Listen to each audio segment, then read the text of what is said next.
안녕하세요, 여러분. 건강한 삶을 함께 만들어가는 이지웰로그입니다. 오늘은 칼슘제. 왜 먹어도 효과가 없을까에 대해 이야기해 보려고 합니다. 10년 동안 하루도 빠짐없이 칼슘제를 챙겨 먹었어요. 62살 김정숙 씨는 자신 있게 말했습니다. 하지만 얼마 전 건강검진에서 의사는 뜻밖의 말을 했죠. 골밀도 수치가 오히려 떨어졌습니다. 조심하셔야겠어요. 그 말을 듣는 순간 김 씨는 머리가 하얘졌습니다. 아니, 나는 매일 챙겨 먹었는데 왜 더 나빠진 거지? 혹시 여러분도 비슷한 경험 있으신가요? 좋다니까 먹었는데 정작 몸은 그대로거나 더 나빠졌다는 느낌. 특히 뼈 건강 보조제는 꾸준히 먹었는데 정작 무릎이 쑤시고 허리가 시큰거리는 경우. 이건 김정숙 씨만의 이야기가 아닙니다.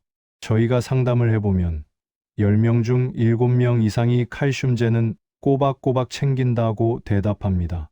그런데 놀랍게도 그중 절반 이상이 골밀도 수치가 낮거나 변화가 없습니다. 왜 그럴까요? 칼슘이 뼈로 가지 못하고 엉뚱한 곳에 쌓이기 때문입니다. 즉, 칼슘을 먹는 게 중요한 게 아니라 칼슘이 제자리를 찾아가게 하는 것이 더 중요하다는 거죠. 우리 몸속에서 칼슘은 단단한 뼈를 만드는 벽돌과 같습니다. 그런데 벽돌만 잔뜩 쌓아둔다고 튼튼한 집이 될까요? 시멘트와 설계도가 없으면 벽돌은 흩어집니다. 지금 김정숙 씨의 몸도 그런 상태였던 거죠. 칼슘이라는 벽돌은 충분했지만 그걸 뼈로 붙잡아둘 시멘트, 즉 다른 영양소가 부족했던 겁니다. 그 결과 칼슘은 뼈 대신 혈관이나 관절 주위에 쌓입니다. 결국 혈관은 막히고 뼈는 더 약해지는 아이러니한 결과가 나타납니다. 실제로 칼슘 보충제를 과다 섭취한 사람들 중 일부는 심혈관 질환 위험이 증가한다는 연구 결과도 있습니다. 칼슘이 혈관 벽에 침착되면서 동맥경화를 유발할 수 있기 때문이죠. 또 다른 사례를 보시죠. 58세 박미영 씨는 칼슘제를 5년째 복용 중이었는데 신장에 결석이 생겼습니다. 칼슘이 소변으로 배출되는 과정에서 결정화되어 돌처럼 굳어버린 거죠. 이처럼 칼슘을 많이 먹는다고 뼈가 튼튼해지는 게 아닙니다. 오히려 잘못 먹으면 독이 될 수도 있습니다. 그렇다면 우리가 지금까지 놓쳐온 것은 무엇일까요? 칼슘이 뼈로 제대로 가려면 세 가지 핵심 요소가 필요합니다. 첫 번째, 비타민 D입니다. 비타민 D는 칼슘의 택배 기사입니다.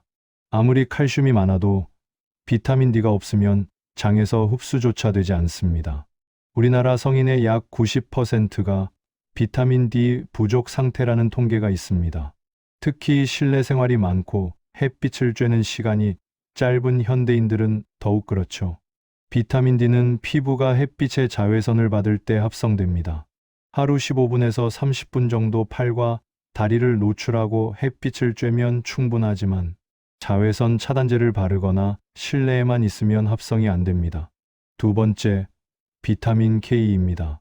이건 칼슘의 내비게이션이라고 할 수 있습니다. 칼슘을 뼈로 정확하게 안내하고 혈관에는 쌓이지 않도록 막아주는 역할을 합니다. 비타민 K는 나토, 치즈, 발효식품 등에 들어있는데 우리나라 식단에서는 쉽게 섭취하기 어렵습니다. 그래서 많은 분들이 칼슘만 먹고 K는 놓치는 겁니다. 세 번째, 마그네슘입니다. 마그네슘은 칼슘과 함께 뼈를 구성하는 미네랄입니다. 칼슘과 마그네슘의 비율이 2대1 정도가 이상적인데 칼슘만 과다 섭취하면 마그네슘이 상대적으로 부족해집니다. 마그네슘이 부족하면 근육 경련, 불면증, 피로감 등이 생길 수 있습니다. 또한 칼슘이 세포 안으로 과도하게 들어가면서 혈관이 수축하고 혈압이 올라갈 수도 있습니다. 김정숙 씨의 경우를 다시 보면 칼슘만 10년 동안 먹었지 비타민 D, K, 마그네슘은 전혀 신경 쓰지 않았습니다. 그러니 칼슘이 뼈로 가지 못하고 혈관과 연조직에만 쌓였던 거죠. 칼슘제를 먹을 때 놓치기 쉬운 또 다른 함정들이 있습니다. 첫째, 칼슘의 종류입니다. 시중에는 탄산칼슘, 구연산칼슘, 젖산칼슘 등 다양한 형태가 있습니다. 탄산칼슘은 칼슘 함량이 높지만 위산이 있어야 흡수가 잘 됩니다. 그래서 식사 후에 먹는 게 좋습니다. 반면 구연산 칼슘은 흡수율이 좋고 위산이 없어도 흡수되지만 칼슘 함량이 상대적으로 낮습니다. 본인의 소화 능력과 식습관에 맞는 형태를 선택해야 합니다. 둘째, 복용 시간과 방법입니다. 칼슘은 한 번에 500mg 이상 먹으면 흡수율이 떨어집니다. 하루 1000mg을 먹어야 한다면 아침, 저녁으로 나눠서 먹는 게 효과적입니다. 또한 철분제와 함께 먹으면 서로 흡수를 방해하므로 시간을 두고 복용해야 합니다. 카페인이나 탄산음료도 칼슘 흡수를 방해하니 함께 먹지 않는 게 좋습니다. 셋째, 단백질과 염분 섭취입니다. 고단백 식사를 과도하게 하면 소변으로 칼슘이 많이 빠져나갑니다. 염분도 마찬가지입니다. 짠 음식을 자주 먹으면 나트륨이 소변으로 배출될 때 칼슘도 함께 빠져나가죠. 넷째, 운동 부족입니다. 뼈는 자극을 받아야 강해집니다. 걷기, 계단 오르기, 가벼운 근력 운동 등 체중 부하 운동을 해야 칼슘이 뼈에 잘 침착됩니다. 아무리 칼슘을 먹어도 움직이지 않으면 뼈는 약해집니다. 실제로 우주 비행사들은 무중력 환경에서 골밀도가 급격히 감소합니다. 중력이라는 자극이 없어서 뼈가 칼슘을 붙잡아둘 필요를 느끼지 못하기 때문입니다. 그렇다면 이제 어떻게 해야 할까요? 칼슘을 제대로 활용하는 실전 전략을 알려드리겠습니다. 첫 번째 전략, 음식으로 먹는 칼슘을 우선하세요. 보충제보다 음식으로 먹는 칼슘이 훨씬 안전하고 효과적입니다. 우유, 요거트, 치즈 같은 유제품이 대표적이고 멸치, 뱅어포, 건새우 같은 뼈째 먹는 생선도 좋습니다. 채소 중에서는 케일, 브로콜리, 배추, 무청 등 녹색 잎채소에 칼슘이 많습니다. 두부나 콩류도 좋은 칼슘 공급원입니다. 다만 시금치는 칼슘이 많지만 수산이라는 성분이 칼슘 흡수를 방해하므로 칼슘 보충 목적으로는 적합하지 않습니다. 두 번째 전략, 칼슘 파트너를 함께 챙기세요. 앞서 말한 비타민 D, K, 마그네슘을 반드시 함께 섭취해야 합니다. 비타민 D는 햇빛을 쬐거나 연어, 고등어, 달걀 노른자 등으로 보충할 수 있습니다. 비타민 K는 나토가 최고지만 냄새와 맛 때문에 어려우면 치즈나 발효유로 섭취할 수 있습니다. 마그네슘은 견과류, 씨앗류, 바나나, 시금치 등에 풍부합니다. 만약 보충제를 먹는다면 칼슘 단독 제품보다는 비타민 D, K, 마그네슘이 함께 들어있는 복합 제품을 선택하는 게 좋습니다.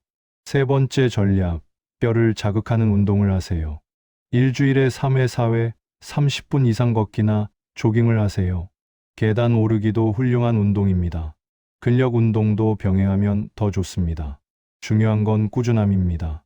한 번에 2시간 운동하고 일주일 쉬는 것보다 매일 20분씩 꾸준히 하는 게 뼈 건강에 훨씬 효과적입니다. 네 번째 전략, 칼슘 도둑을 피하세요. 카페인, 탄산음료, 과도한 염분과 설탕은 칼슘 흡수를 방해하거나 배출을 촉진합니다. 커피는 하루 1잔, 2잔으로 줄이고 탄산음료는 가급적 피하세요. 술과 담배도 뼈 건강에 적입니다. 알코올은 칼슘 흡수를 방해하고 흡연은 뼈 형성을 억제합니다.